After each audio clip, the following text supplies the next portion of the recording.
for them. Why can't they push that quickly? At this moment in time, their floor, they need to just get their team balanced before they start thinking about pushing for a league title. They just bringing in the manager their first season. You think you're going to challenge for a league title in your second season with Pochettino? That's no. I wouldn't say No, I challenge. don't think. But if And things also- go in the right direction, we should be able to do that. Potentially, but I think 2 seasons is very ambitious. If you're saying 3 seasons, that's realistic. But I think 2 seasons is too ambitious. Man United are going to do it in 2 seasons because we're going to challenge. Terry, you're not going to be. You're not No, going to you be challenging won't, next season, Terry. Terry. With the right signings, we will. I wouldn't say it's out of the question. Hang on a I minute. wouldn't say it's out of the question. Man United are going to challenge next year. We don't even need to improve. Listen, I was looking at it earlier on today. Second best home record in the league. A handful of points behind Man City. Maintain that and score a few more goals at home. Home form is sorted. Away from home, yes, we need to do much better away from home against the bigger teams. But you're only talking about the difference between us and Man City, who I think lead the way. They've only got something like 4 more wins than us away from home all year. You add 3 or 4 more wins to Man United right now, we're 4 points off the top. So for me, with the signings we mentioned earlier for Man United, why would I not have the expectations and standards of my club to go, we should be pushing City to the title, not winning How many signings, Terry? Challenge. He's right. I agree. 4 or 5, and I believe that we can do that. Is that including a striker and a goalkeeper? Yes, potentially. Yes. Okay, What so do we if mean you by do, challenge? if you do make all 5 of your signings and they all hit and they all bang, then you could potentially challenge. But first thing, you need to make those signings. Then they actually have to be implemented and they have to bang and they all have to do well in order for you guys to do it. So there's a lot of factors need to go well. I understand all that, and all of that is in my thinking before I make my predictions. And like I've said, I expect that's a lot of ifs, Terry, that we're not mentioning. Hang on a minute. Just let me finish talking. My predictions always factor in all that type of stuff. But it's my expectation. Come the end of the window, based on the signings, what I've seen in pre-season, what we've actually done, my prediction may be different from my expectations, but I expect Manchester United to get those players. Now, when you look at the majority of signings my manager made in the summer last year, most of them have done a very good job this year. Exactly. The main guys have done a very good job. And he didn't even get all of his number 1 targets. So as long as we get a number 1 targets, I don't think there's any reason why we can't challenge for the Premier League next year. Didn't say win it. Didn't say win it. I said challenge, and that should be the football reason why you and they don't all have to hit. They all just have to have some form of it. If 2 of the 5 hit and the other 3 are just decent, that will improve us as well because we're not a million miles away. Exactly. My question to you, Igal, is this: points. Why can't Man United, with an improved squad, win 5 more games next season?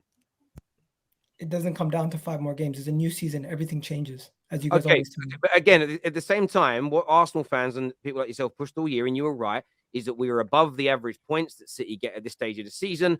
Being above those average points is based on what? Winning games. So why can't Man United win 5 more games over the course of the season based on the logic that you used all year? No, based on your logic, Terry, it's your expectations, and I can't change your expectations. But I'm asking you a question. What would stop Man United winning what we've won this year plus 5 more games next year? Why don't you think we can do that? 1, recruitment, and 2, the players not gelling.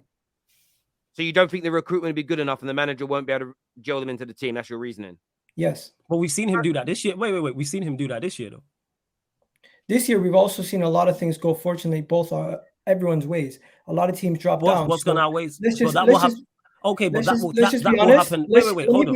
me be honest. I don't think Manchester United is that far off, but in the same breath, I don't think next season is going to be the year where you guys compete for the league and try to win it. I really do believe if you do get Harry Kane and these guys, you'll be in a better situation. But I don't think you're going to go out and compete and win it. Or what I would say to that is when you said a lot of things. That's not unrealistic. You said there's only 2 people that are going to really challenge in a league. There's not going to be 4 people challenging. Yeah, who said that's a whole different conversation because that's very dependent on the transfer window. But you said a lot of things have to go your way, and I'm guessing. Correct me if I'm wrong. You're talking about teams underachieving and not being at the level we expect them to be at. Am I correct? That's not the only thing. Okay, what else is there? Minus that thing, what else has to go your way then? Just so I know what we're talking about. Don't forget, while you're in the Champions League, you have to rotate a lot more. Okay. So with your team being a lot smaller, as you guys are saying, we have to, both our teams, Arsenal and Man United, both have to be more prepared for the Champions League, and we cannot rotate as much. Okay, I kill that dead because our manager don't rotate like that.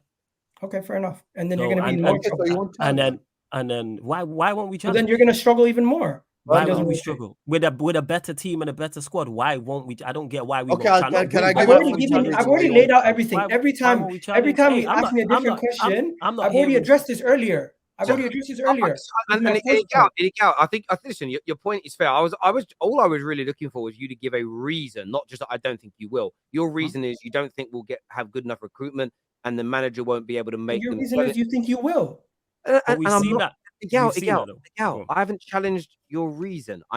What I want from people on these shows is not to say I don't think Chelsea can do it.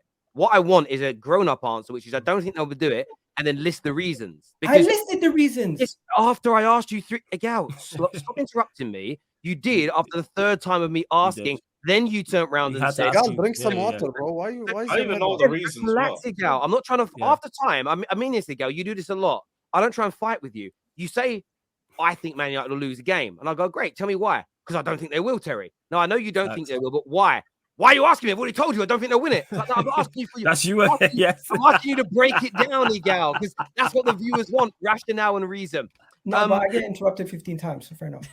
Because you don't answer the question. Because you don't answer the question. If you answer the question straight up, that would be no issue. Listen, no. Because you like you like to politic a gal.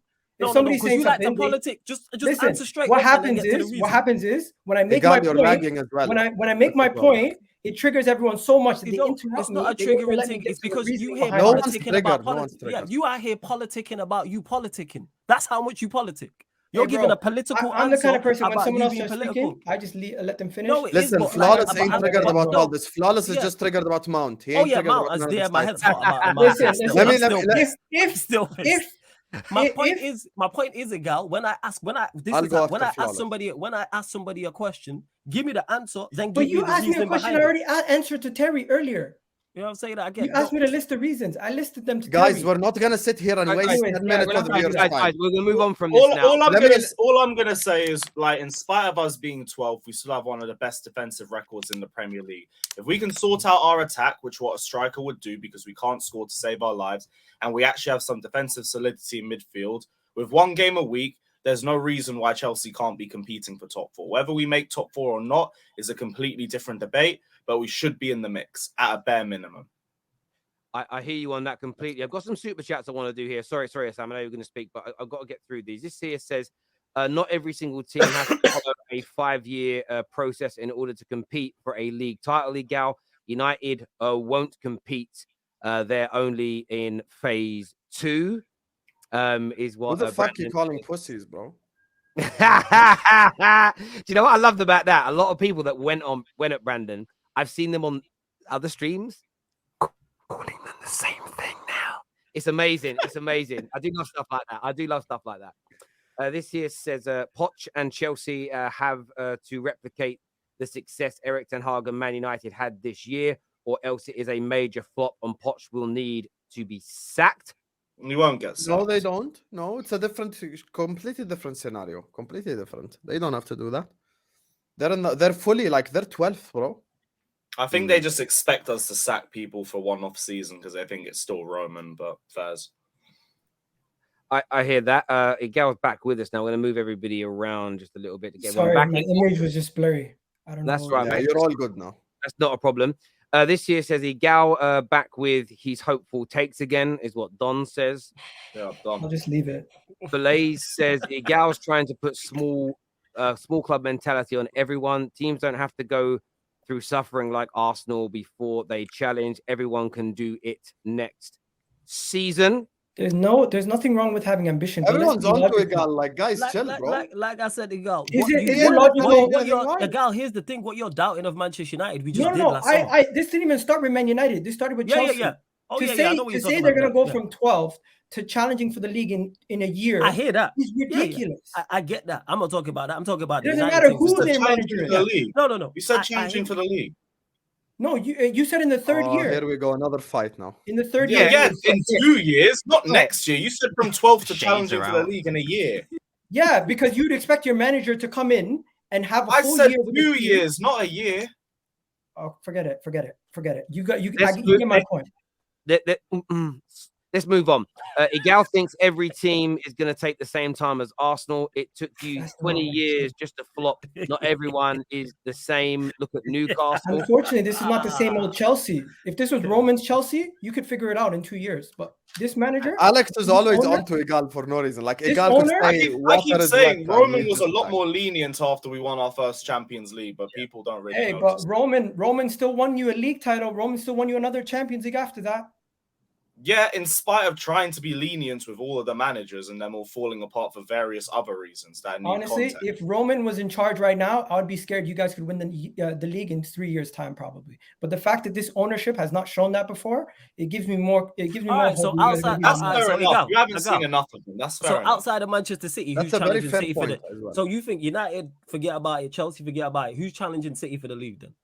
Arsenal's probably going to challenge next season, but we'll get to Who that when else? we Anybody talk else? about Arsenal. Anybody else bar Arsenal Well, Arsenal, it's honestly, I think in the next we'll 2 get to into 3 that. years? We'll get into that because I want to save that for later. You're kind of All ruining right, it. cool. Yeah.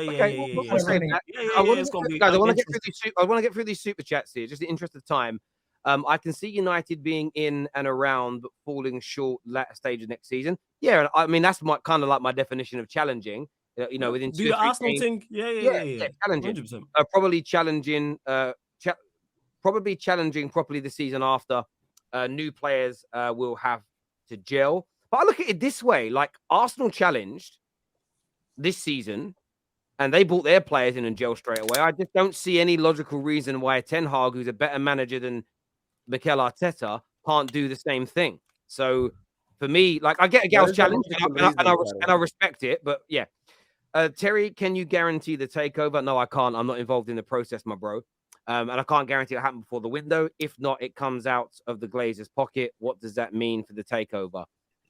Look, it's a very hard one to judge. I wouldn't listen to too much of the media that are the way they're drumming this up. Everything going on right now is atypical for big business takeovers. Look how long it took Elon Musk to buy Twitter.